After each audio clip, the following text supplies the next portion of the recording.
participar aqui do nosso programa nessa segunda-feira, também com muita alegria, grande amigo, querido, operador de pregão da Bolsa, da BMF, Bovespa, mesas de corretora, banco, nosso Emerson Balderrama, sempre aqui conosco. Emerson, muito obrigado pela gentileza, sua disponibilidade aí, começo de semana, semana do Natal, e muito gentil, é muito legal tê-lo sempre aqui conosco, Emerson. Chicão, eu que agradeço o convite. Vamos lá, Chicão. Semana curta, mas tem alguns dados importantes para sair. Vamos ver como vai comportar essa semana. Pois é, tem dados importantes sim. Amanhã tem o IPCA 15 aqui do Brasil, IPCA 15 de dezembro, que é considerado por muitos, Emerson, uma prévia do IPCA. Tem o Produto Interno Bruto, PIB dos Estados Unidos, a primeira leitura aí talvez sejam dois destaques importantes em relação ao IPCA aqui, projeção de inflação, Estados Unidos, crescimento da economia, o PIB, primeira leitura, são 3 leituras, e depois teremos a pausa aí para os feriados do Natal. As bolsas americanas funcionam parcialmente na quarta-feira, a nossa bolsa não funciona, quarta e quinta. Na sexta-feira, importante, a bolsa aqui funciona, o mercado americano funciona, apesar de Donald Trump sugerir ou solicitar o fechamento das agências federais nos Estados Unidos. Aqui funciona, lá funciona. Só na Europa, em alguns países da Ásia, é que os mercados não funcionarão na sexta-feira, muito por conta do chamado The Boxing Day, dia de compras. Então, muita atenção à liquidez aí, quem estiver posicionado, quem estiver com as suas estratégias ao longo da semana em relação a esses dados do começo da semana, com os mercados normais, e depois uma paralisação aí quase que praticamente total dos mercados internacionais. Emerson, falando um pouquinho desses números aí da inflação, IPCA, o PIB americano, essa movimentação das bolsas, nós vimos aqui, eu mostrei, os mercados americanos fecharam mistos na última semana, o Dow caiu na semana, o Russell caiu, mas o S&P e o Nasdaq subiram. Voltamos a ter lá uma recuperação das ações de tecnologia, inteligência artificial, que tinham sofrido, a Broadcom caiu, a Oracle caiu, grandes empresas, Intel caiu, depois voltaram a se recuperar e hoje estão subindo, voltaram a subir, pelo menos na sexta-feira, hoje também dando aí uma leitura positiva para os principais mercados lá nos Estados Unidos. O mercado ele tomou um susto, né? Em algum momento essa parte de inteligência artificial iria acontecer esse tipo de susto. A gente não sabe quando, não consegue precificar isso. Mas aconteceu o susto, o mercado ficou, e agora? O que vai acontecer? É uma bolha, não é? E gradativamente volta a confiança. O mercado também está se apoiando no eventual corte de juros na próxima reunião do Fed, né? Por mais que nós vimos o payroll na semana passada saindo, e ele veio bem abaixo do esperado, e metade, o Trump comemorando, e analistas, economistas falando, calma que esse dado não é tão certo como era para ser, o mercado está começando a querer olhar para um corte de juros eventual para o ano que vem. E também de olho, Chico, quem vai ser o sucessor do Jerome Powell. O mercado já começa, né, volta a especular sobre isso. Tem nomes fortes concorrendo, né? Kevin Hassett é um deles, tem o Steven Mnuchin também que pode ser, mas o Kevin Hassett, pelo jeito, é a indicação mais forte pelo Trump. Uma coisa que eu vi na sexta-feira, Chico, você tinha comentado no bloco anterior sobre opções, exercício, lá fora a movimentação foi 7,1 trilhão de dólares, Chico. Olha o tamanho do mercado deles e olha como o nosso ainda é pequeno perto deles, né?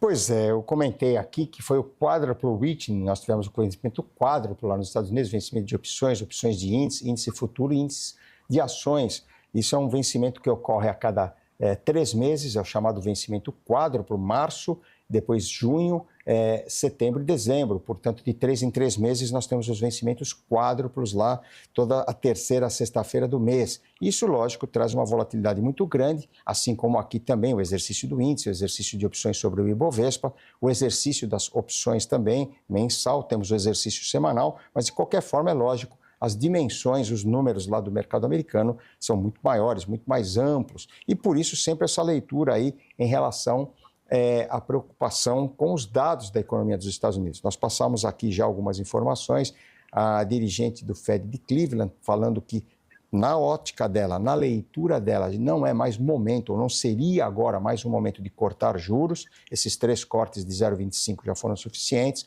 A diretora do Fed de Boston, Susan Collins, também, entre outros dirigentes, alguns apostando em cortes maiores, como Stephen Mnuchin, mas outros dirigentes também ainda aguardando mais dados consistentes para que possam tomar aí uma decisão, uma leitura mais ampla. Você mesmo disse, nós também comentamos, que alguns dos agentes de mercado lá nos Estados Unidos apostaram em números não confiáveis em relação aos dados do CPI e até mesmo do payroll que foram divulgados, né, melhor dizendo, semana passada. Isso, então, agora poderá tomar novas movimentações, novos rumos a partir já desse início de ano.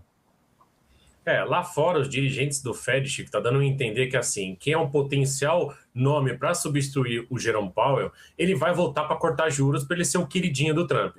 Então, por isso que a gente está vendo, depois de muitos meses, a parte não unânime da votação deles. Por aqui está ao contrário, por aqui é unânime a manutenção da Selic.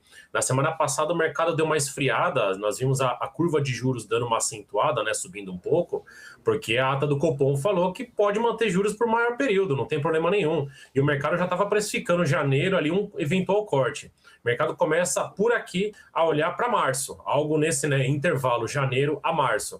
Bom, ainda lá fora, Chico, é muito incerto, né? E aqui agora, virando o ano, mais 10 dias, a gente vai começar a ver pesquisa eleitoral saindo praticamente toda semana. E é isso que deve ser o driver de início de ano aqui do Brasil.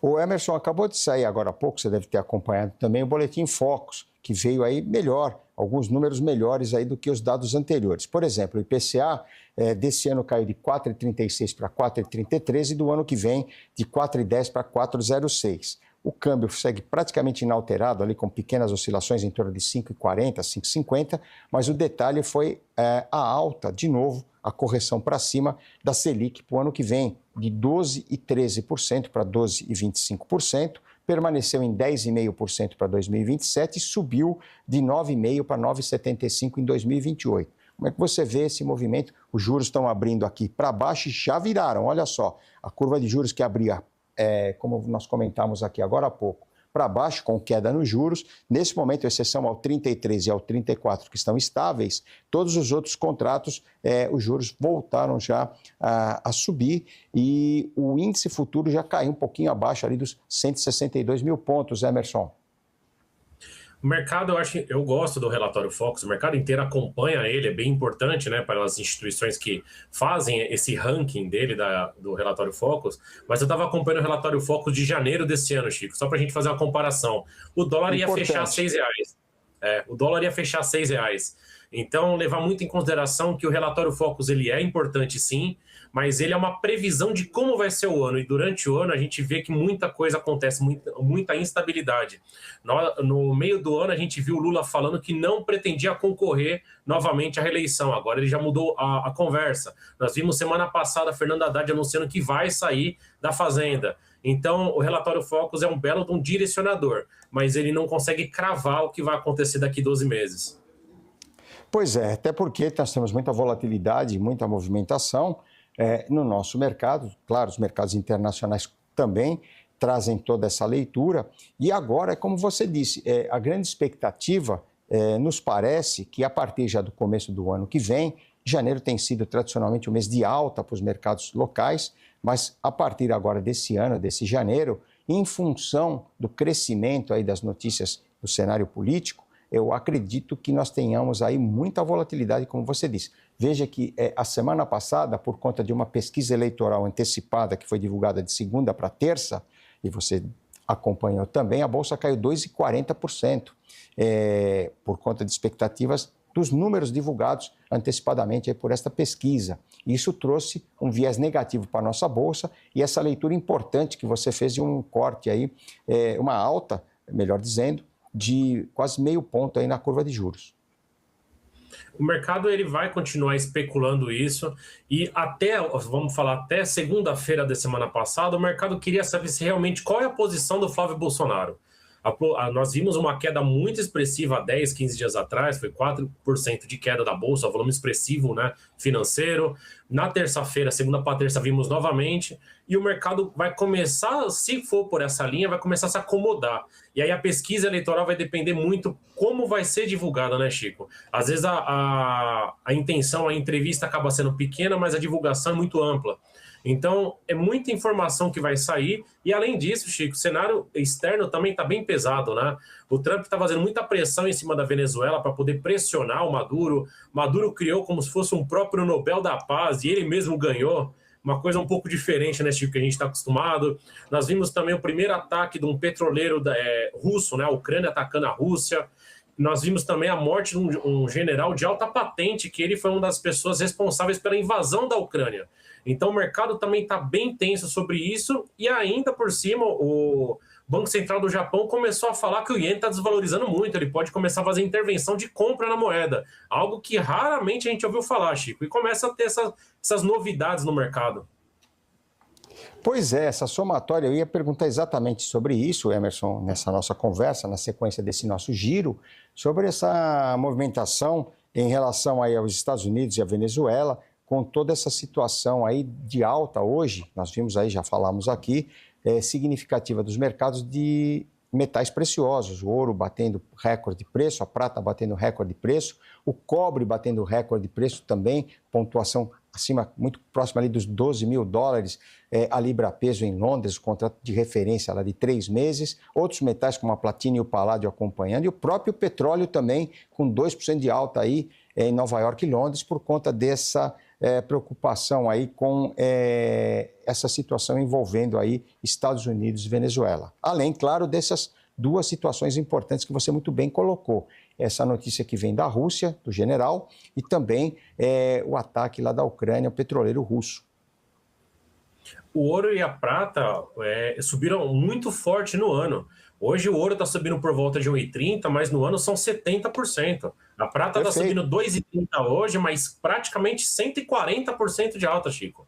O mercado estava muito... Se a gente pegar dois momentos do mercado, era alta de criptoativos. Então, eles estavam subindo muito forte e os metais subiam, mas não na mesma velocidade. Inverteu a mão. Agora eles perderam um pouco daquela confiança em Bitcoin, em moeda, né, em criptoativos, criptomoedas, e eles começaram a apostar em metais. Então a gente está vendo o cobre 12 mil dólares, a gente está vendo a prata, essa alta bem substancial, bem forte, e os demais metais também acompanhando. O mercado quer investir, né, que eu venho já batendo uma tecla já com os clientes. O mercado quer investir, ele tem dinheiro para isso, mas ele está com medo da manhã. A gente não sabe amanhã onde que o Trump, por exemplo, ele pode mirar. Essa parte da invasão, né, do petroleiro que os Estados Unidos está barrando da Venezuela sair, a China já está falando que isso é violação de lei internacional. Então, em algum momento, pode ser que volte o atrito Estados Unidos e China. É tudo que o mercado não quer no momento, né, Chico?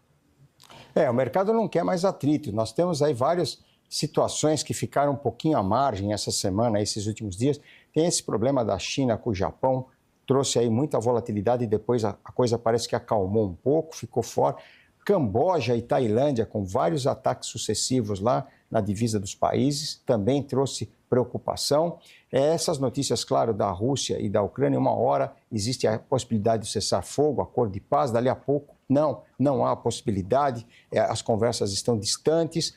Esse problema da Venezuela que vem surgindo e vem ganhando corpo aí a todo dia, a cada dia uma notícia, uma novidade, trazendo aí todas essas incertezas e, claro, nesse momento você tem um giro, uma oscilação dos metais chamados Porto Seguro, ouro e prata, outros ativos importantes também e, claro, as moedas. E, além disso, você também tem que considerar, como você disse, que o presidente do Banco do Japão não só aumentaram os juros a semana passada em 0,25%, de 0,5% para 0,75%, seu maior preço, números de taxa dos últimos 30 anos, foram buscar lá 1995, e agora a possibilidade também de acelerar essa movimentação com a moeda do Japão.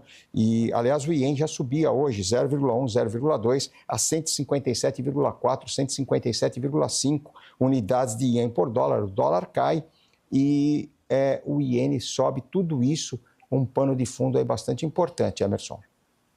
Concordo, e a China acabou impondo, né, uma taxa de importação, né, de laticínios da União Europeia. Então, assim, a gente está vendo o mundo desenhando para um caminho, era um mundo antes do Trump, sem essas tarifas agressivas, e agora o Trump chegou e acabou tumultuando. Tem muita fala também sobre a parte do dividendo, aquele cheque de 2 mil dólares que o Trump quer colocar, né, que ele quer passar como distribuição de lucros da tributação.